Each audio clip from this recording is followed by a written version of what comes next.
इस अमेरिकन औरत ने शैतान को भी पीछे छोड़ दिया। 1953 में बॉम्बसविल, फ्लोरिडा के एक छोटे से टाउन में अनीता डेक नामी औरत रहती थी।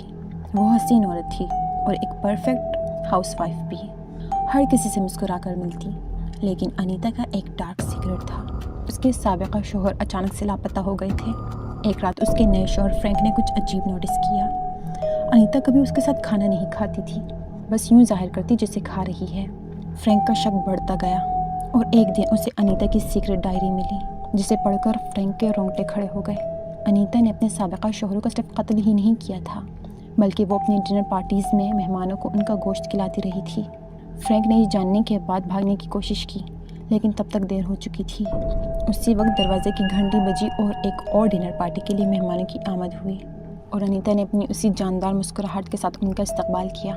जब वो खाने के लिए बैठे तो अनीता अपने शोहर फ्रैंक के सिमट झुकी और उसके कान में सरगोशी करते हुए बोली, फिक्र मत करो डार्लिंग, अगली बारी तुम्हारी है।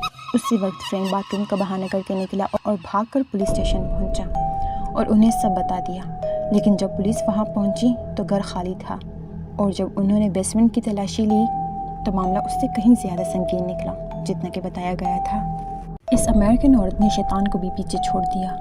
1953 में बॉम्बसविल, फ्लोरिडा के एक छोटे से टाउन में अनीता डेक नामी औरत रहती थी। वो हसीन औरत थी और एक परफेक्ट हाउसवाइफ भी। हर किसी से मुस्कुरा कर मिलती, लेकिन अनीता का एक डार्क सीक्रेट था। उसके साबिका शोहर अचानक से लापता हो गए थे। एक रात उसके नए शोहर फ्रैंक ने कुछ अजीब नोटिस किया। अनीता कभी उसके साथ खाना नहीं खाती थी, बस यूं जाहिर करती जैसे खा रही है। फ्रैंक का शक बढ़ता गया और एक दिन उसे अनीता की सीक्रेट डायरी मिली, जिसे पढ़कर फ्रैंक के रोंगटे खड़े हो गए। अनीता ने अपने साबिका शोहरों का सिर्फ कत्ल ही नहीं किया था, बल्कि वो अपनी डिनर पार्टीज़ में मेहमानों को उनका गोश्त खिलाती रही थी। फ्रैंक ने ये जानने के बाद भागने की कोशिश की, लेकिन तब तक देर हो चुकी थी। उसी वक्त दरवाजे की घंटी बजी और एक और डिनर पार्टी के लिए मेहमानों की आमद हुई और अनीता ने अपनी उसी जानदार मुस्कुराहट के साथ उनका इस्तकबाल किया। जब वो खाने के लिए बैठे तो अनीता अपने शोहर फ्रैंक के सिमट झुकी और उसके कान में सरगोशी करते हुए बोली, फिक्र मत करो डार्लिंग, अगली बारी तुम्हारी है।